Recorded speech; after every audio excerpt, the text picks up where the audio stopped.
How's it going, everyone? It's Caleb here, and today we're going to be talking about a racing game from a series that has been around for a long time, and that racing game is Road Rash Jailbreak. Now, this is the first ever time I've played Road Rash. I don't think I've played Road Rash before in the past, but I will say, after playing this does kind of make me want to go back and pick up the ones that are on the Sega Genesis, because I think I would enjoy those. This game is pretty cool. It's a lot of fun, and if you like retro-style racing games, and you have a Game Boy Advance, this is probably something you're going to want to pick up, especially because it's not super expensive either. Road Rash Jailbreak is what I call, I don't know what the correct term for it is, but it's what I call an on-rails racing game, because you don't fully control your car.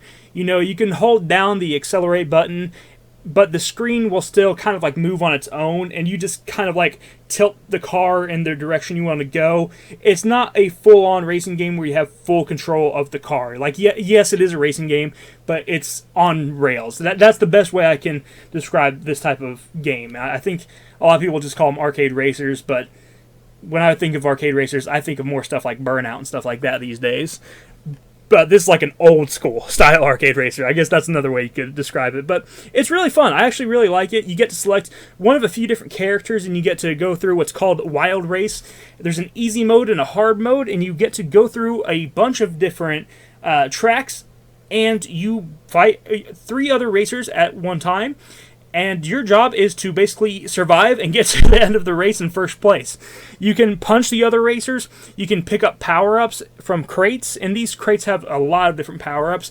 There's some that will give you health back, because you do have a health bar, because you can get punched by the other racers, and a cop that follows you as well. Watch out for the cop. So you can pick up a burger that will give you health back.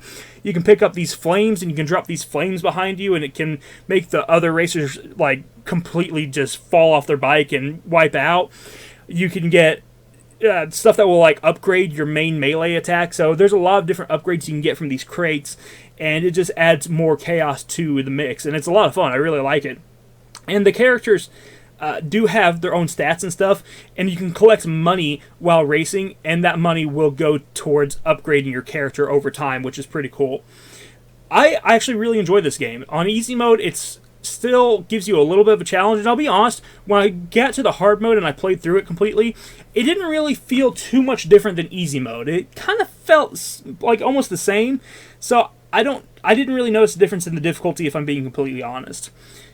Either way, it provides a decent challenge. It's not super difficult, but it does give you a little bit of a challenge. Like, you'll definitely probably lose a few times in certain races until you get used to the actual tracks, because you do kind of have to get used to the tracks to be able to get really good at them, especially with how many obstacles they will throw at you sometimes on these tracks. But I like the different environments in this game. You have some snow levels, you have some desert levels, you have some levels that go onto the beach and stuff like that. Graphically, I like the pixelated style of it. I think that looks pretty good as well. And I know that this game is also, there's a version of it on the PlayStation 1. I don't know how much different this version is from that version, so I can only really talk about the graphics in this version. But I do like the way the Game Boy Advance version looks. I like it quite a bit. And I'm glad that I picked it up, especially because I picked this game up for around $5, so you can't really beat that. So the Wild Race mode is really fun. If I had one complaint about this Road Rash Jailbreak game, it would be that the races actually don't have any music in the background, and that's really distracting. I really wish that there was some sort of music in the background of the races. You know, it doesn't even have to be anything that great, but something, anything, you know, it just feels a little bit empty whenever you have a game that just has like no music in the background, especially a racing game. You know, you want something to kind of pump you up for the races in racing games, and for there to not be any music in the races is kind of crazy to me. I mean, there's some in the main menu, so why not even just use that? I don't really get that. In Wild Race mode, if you want to advance to unlock the next track, you have to come into first place. And if you don't come in first place, or you get knocked off your bike, or you get arrested by the cop, if any of that stuff happens, then you do have to restart that one race, which isn't a big deal. I don't mind restarting a race. At least it doesn't make you restart all the way from the beginning, so that's not a big deal, you know. If it made you restart all the way from the beginning of the game, yeah, that'd be different, but, you know, restarting a race, that's not a big deal. I don't mind doing that. So I think that that's a fun way to do it, and it's definitely, like I said, it's challenging, but it's fair, and you can definitely get into first place after a few tries if you're struggling on one of these tracks.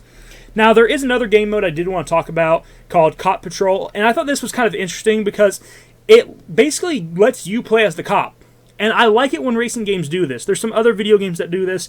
There's actually a test drive game that lets you play as the cops as well. So I like it when racing games let you play as the cops and go after, the racers. And that's what this mode is. You play as the cop and you're driving around and you're trying to knock the other racers off their bikes, and you have to try to get all 4 of the racers off the bike before they get to the finish line. And it's pretty fun. I do like it. I don't like it as much as the regular race mode, and I think it's actually more challenging than the regular race mode because, in the regular wild races, you can basically ignore everyone and just try to get first place. In Cop Patrol, it's all about combat. It's all about knocking off the other motorcycle drivers from their bike. You have to knock them off their bike. So it's a lot more contact heavy. It's a lot more of a fight. So it's really difficult because you have to try to knock off every single driver, which is something that you don't have to do in the regular wild race. But that does add to a little bit more to the fun, I will say. Especially because you can still pick up power-ups as the cop, and it will give you like a shock baton and stuff like that, and it will give you like a lot of cool abilities even as the cop. So I like this mode still. It's not as good as Wild Race, but it's nice that they at least give you another good game mode. There's also Time Attack, which Time Attack, I don't like Time Attack. It's basically time trials, but honestly, it sucks. I'm not a fan of Time Attack.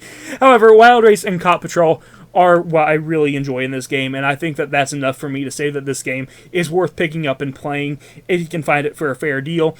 And like I said, I haven't seen this game really be expensive anywhere, so it shouldn't be something that you have to spend a whole lot of money on. So I think that if you like retro-style arcade racers, you'll probably enjoy this. If you're looking for a fun, kind of like battle racing game, I think you'd enjoy this as well.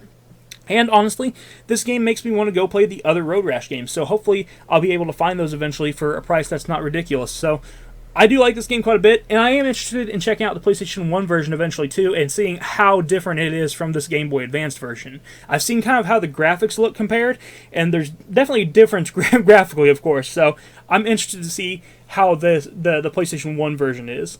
But as for the Game Boy Advanced version, I recommend it. I think it's a pretty good game, and if you like racing games, you're going to love this. It's wacky, it's quirky, it has some really weird character designs, but it has a lot of charm to it, and that's something I always appreciate from a video game, if it has just a lot of charm, and this one does. So thank you so much for watching. I hope you enjoyed this video. If you did, hit the like button, subscribe button down below, hit that notification bell to stay up to date with all my videos. I try to release a new review every Friday, and I will continue to try to do that. And every other video that comes out throughout the week, if there are other videos in the week, that's just extra that I put out there because I can. But thank you so much. I'll talk to you next time. You have a wonderful day. Bye-bye.